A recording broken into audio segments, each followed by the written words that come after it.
కర్కాటక రాశి వారికి ఈ వారంలో గ్రహస్థితులు సాధారణంగానే ఉన్నాయి.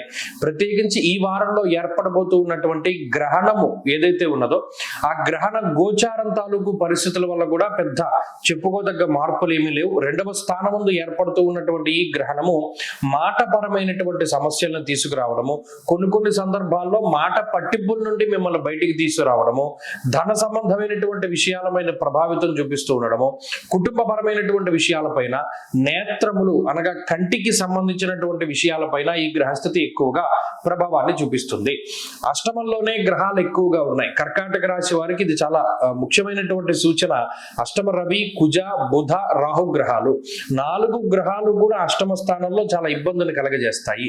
క్షణికమైనటువంటి ఆవేశానికి లోనయ్యి నిర్ణయాలు ఏవి తీసుకోకూడదు.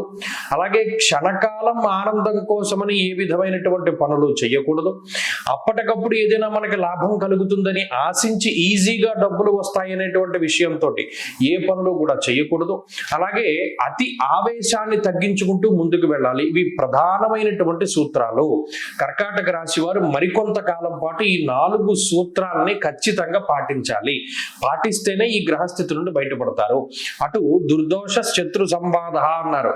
అలాగే గమనే కృషి వాణిజ్య, ఈ మన పనుల్లో కానీ లేదా ఏదైనా ప్రయాణాల్లో కానీ లేదా వ్యాపారంలో కానీ ఈ గ్రహస్థితి ప్రత్యేకమైన ప్రతిబంధకాలు కలిగించడానికి ఎక్కువ అవకాశాలు ఉన్నాయి.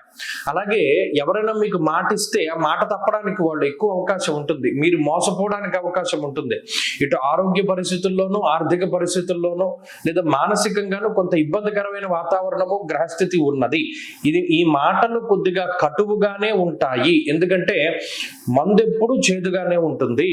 మనకి నోటికి రుచించేటువంటివి శరీరానికి పని చెయ్యవు. అలాగే ఈ గ్రహస్థితి ఇంత నెగిటివ్ గా ఉన్నప్పుడు మనం నెగిటివ్ గా ఉంది అని చెప్పకపోతే, మీరు జాగ్రత్త పడకపోతే ఈ చేతులు కాలేక ఆకులు పట్టుకోవడంలో ఉపయోగం ఉండదు. కాబట్టి ఏ విధమైనటువంటి సాహసోపేతమైన చర్యలు చేయకూడదు. ఈ వారంలో ఏదైతే సామాన్యమైన జీవితం ఉందో దాన్ని అనుభవించాలి. పెట్టుబడులు పెట్టకూడదు, ఉద్యోగాలు మారకూడదు, ఏ విధమైనటువంటి కొత్త పనులు చేయకూడదు.